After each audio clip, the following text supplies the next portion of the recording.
Dear students, आज नए topic के साथ आपके साथ हैं। देखिए, आज हम बता रहे हैं आपको सेट्स।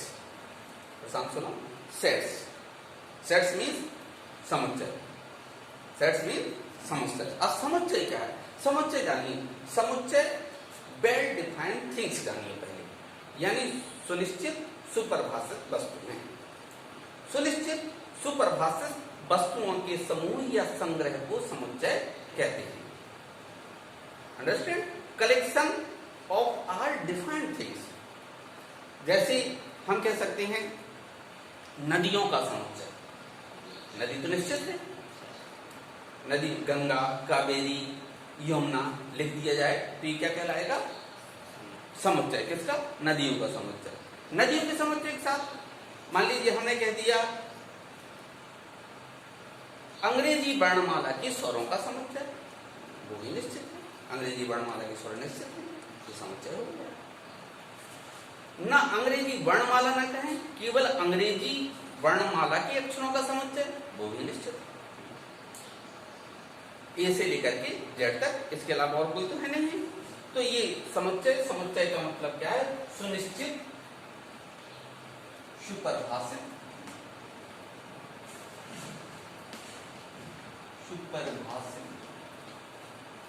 वस्तुओं के समूह या संग्रह को समुच्चय कहते हैं।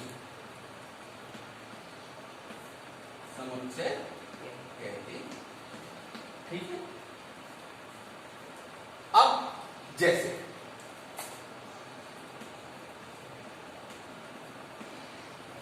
नदियों का समुच्चय, हमने नदियों का उदाहरण दिया था तो हमने लिख दिया नदियों का समुच्चय। अब ये तो भाषा लिख दी हमने नदियों का समुच्चय। तो सबसे पहले ये जानिए कि सुनिश्चित सुपरिभाषित वस्तुओं के समूह या संग्रह को समुच्चय कहते हैं।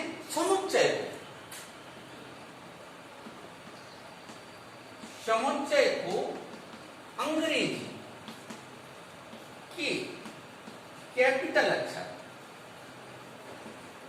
बड़े अक्षर A, B, C एटसेट्रा आदि से प्रदर्शित करते हैं, व्यक्त करते हैं। अब जिनसे समुच्चय बनता है, जिनसे समुच्चय बनता है उन्हें अवयव कहते हैं। जिनसे समुच्चय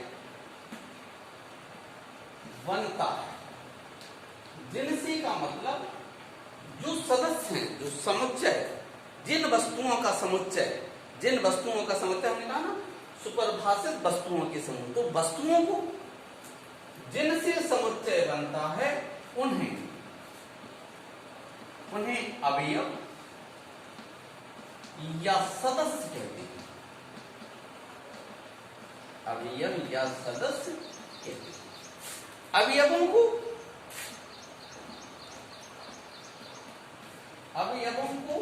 स्मॉल अक्षर A, B, C एटसेट्रा आदि से प्रदर्शित करते हैं, व्यक्त करते हैं। अब अंग्रेजी वर्णमाला है तो स्मॉल से कर देंगे, अंग्रेजी है तो वहां कहां से स्मॉल से कर देंगे। तो क्या करते हैं, अभी हम आगे लिखवाएंगे व्यक्त करने की विधियां।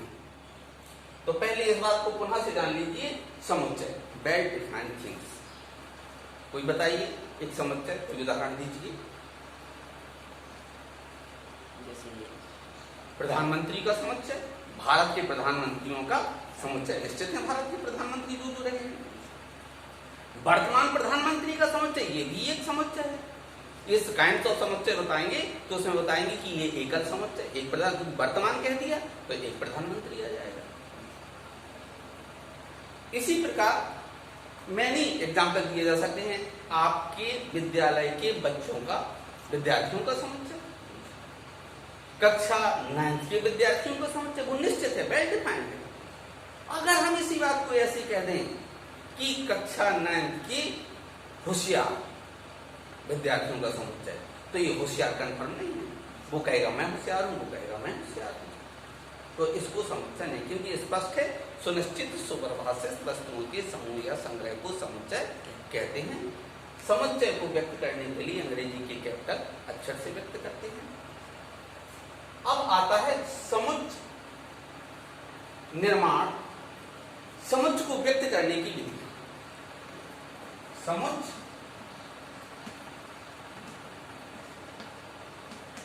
को दो प्रकार से लिखा जा सकता है, व्यक्त किया जा सकता है।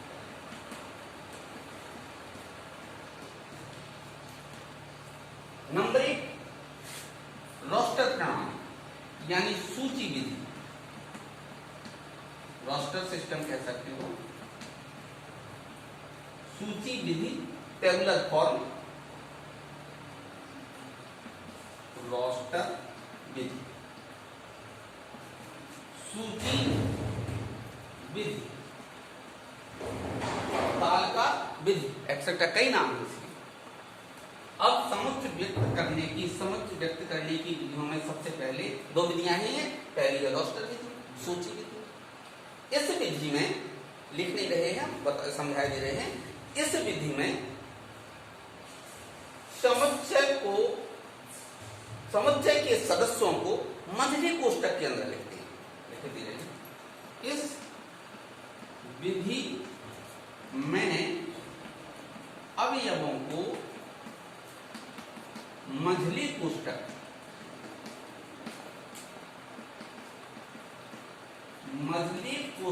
के अंदर लिखते हैं। प्रत्येक दो अवयवों के बीच कॉमा लगाते हैं।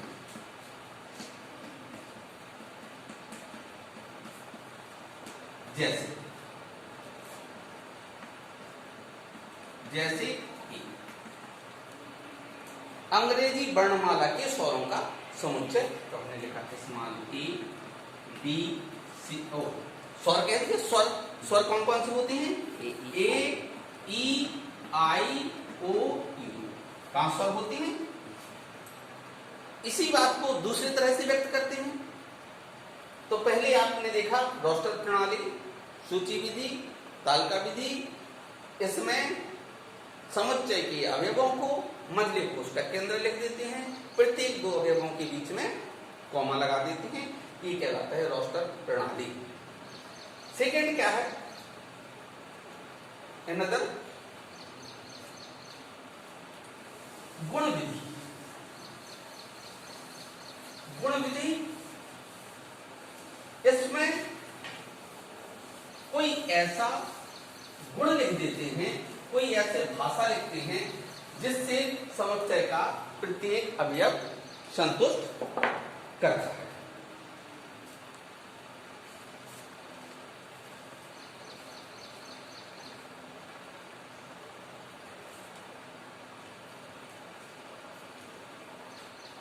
गुण विधि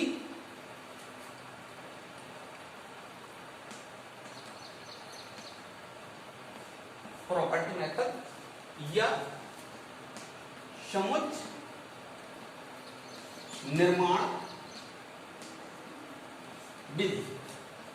अंग्रेजी में कहते हैं इसको set builder form. Set builder form, समुच्चय निर्माण विधि, गुण विधि। इस विधि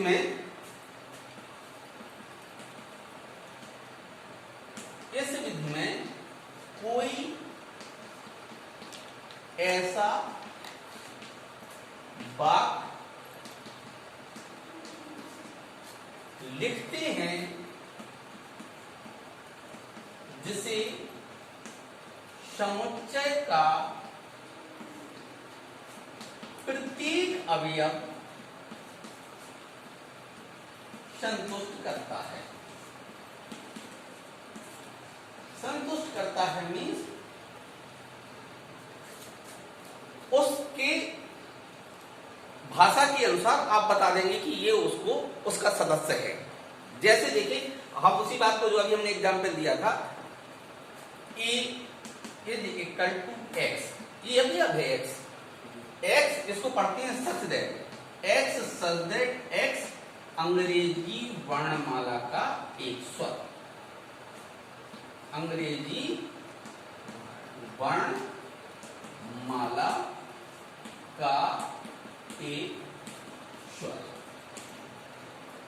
वही बात है जो हमने पहले एग्जाम्पल दिया था टेबुलर फॉर्म में, हमने उसमें लिखा था AEIOU। अब उसमें इसमें हमने लिखा एक्स सच दैट एक्स क्या है, अंग्रेजी वर्णमाला का एक स्वर। दूसरा तरीका हम इसमें दूसरा भी लिखते हैं, एक्स सच दैट एक्स एक प्राकृतिक संख्या, एक्स एक प्राकृतिक या प्राकृत संख्या। कन्फर्म है? हम ये भी लिख सकते हैं X is greater than and equal to 2 and less than and equal to 5। X कैसा है, 2 से बड़ा और 5 से छोटा। अगर इसी बात को हम रोस्टर फॉर्म में लिखेंगे तो कैसे लिख सकते हो, इसको रोस्टर फॉर्म में लिखने के लिए 2 इक्वल है 2 3 4 5, यही बात है। लेकिन एक किस फॉर्म में लिखा है, रोस्टर फॉर्म में, एक किस फॉर्म में लिखा है, सेट वाइजर फॉर्म में, समुच्चय निर्माण की। तो अभी आपने सेट्स की परिभाषा डेफिनेशन समझी, सेट्स को किस तरीके से व्यक्त करते हैं, सेट्स को कितने तरीके से लिखा जा सकता है, 2 तरीका बताए गए हैं, नंबर 1 रोस्टर फॉर्म और दूसरा सेट वाइजर फॉर्म।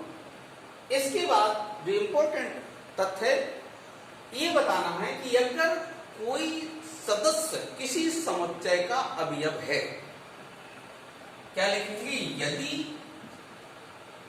सदस्य ए, हमने इसमें ले लिया, सदस्य ए समुच्चय ए, यहां देखो कैपिटल लिखा, समुच्चय ए का अवयव है, तब इसे A belongs to A लिखते हैं, A belongs to A लिखते हैं और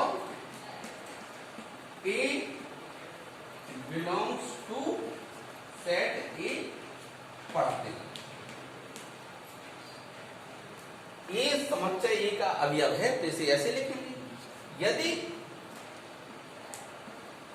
A समुच्चय A का अवयव नहीं है, A का अवयव नहीं है, A का अवयव नहीं है, तो इसे बोलो A does not belongs to A,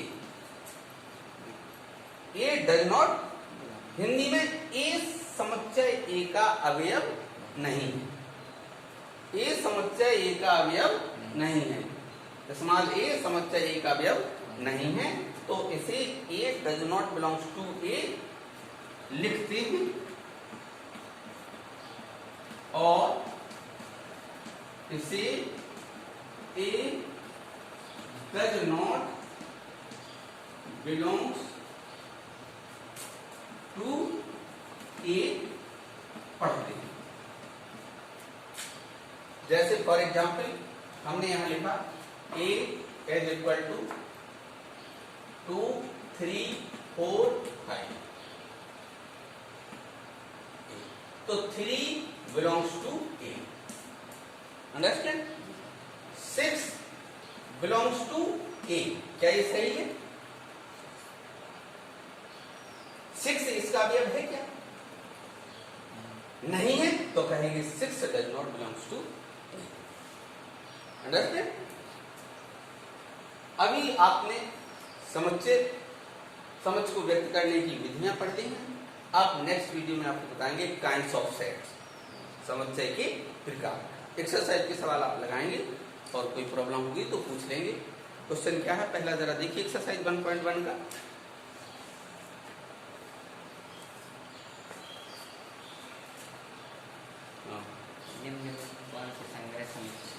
कौन सी संग्रह समुच्चय क्या है? पहला क्या लिखा है? भारत के बुद्धिमान खिलाड़ियों का संग्रह। भारत के बुद्धिमान खिलाड़ियों का समुच्चय। क्या आप ढूंढ सकते हो भारत के बुद्धिमान खिलाड़ी? जितने भी खिलाड़ी हैं सभी अपने आप को बुद्धिमान कहेंगे, अतः ये समुच्चय नहीं है। अनदर क्वेश्चन, भारतवर्ष में पाए जाने वाले सभी खतरनाक जानवरों का संग्रह। खतरनाक जानवरों का समुच्चय। भारतवर्ष में पाए जाने वाले खतरनाक जानवर। अब किसी किसी के लिए तो बंदर भी खतरनाक होगा और किसी किसी के लिए बड़ा स्नेहमयी होगा, तो ये वेल डिफाइन नहीं, तो ये भी समुच्चय नहीं। अनदर, सभी विषम प्राकृतिक संख्याओं का संग्रह। विषम प्राकृतिक संख्याओं, आप खुद बता सकते हैं विषम प्राकृतिक संख्याएं 1, 3, 5, 7। मुझे नहीं बताना पड़ा, आपने खुद ही बता दिया 1, 3, 5, 7। इसका मतलब है 9। आपको पता है विषम प्राकृतिक संख्या, विषम प्राकृतिक संख्याएं आपको पता है, तो क्या ये सेट है अथवा नहीं है? राइट। अब आगे क्वेश्चन सेकंड देखिए, क्या क्वेश्चन सेकंड बताइए। निम्न समुच्चयों को सारणी विधि में लिखिए। सारणी विधि में लिखना है। क्या दिया है हमें सारणी विधि में लिखने के लिए? A1 बराबर A1 इक्वल टू मंगला कोष्ठक x अनुपात x सच दैट पढ़ते हैं, x सच दैट x। अंग्रेजी वर्णमाला में ई से पूर्व आने वाले, हाँ अंग्रेजी वर्णमाला में ई से पूर्व, अंग्रेजी वर्णमाला में ई से पूर्व आने वाले अक्षर, ई से पूर्व आने वाले अक्षर, अंग्रेजी वर्णमाला में ई से पूर्व आने वाले अक्षर। आप अच्छी तरह बता सकते हो ई से पूर्व आने वाले अक्षर A1 इज इक्वल टू ई से पूर्व अर्थात A B C D। देखो कॉमा लगा दिया हमने। आगे देखेंगे, समझ में आया हो वीडियो तो लाइक करेंगे। नेक्स्ट वीडियो में आपको काइंड्स ऑफ सेट्स बताएंगे, हम पहले ही बता चुके हैं।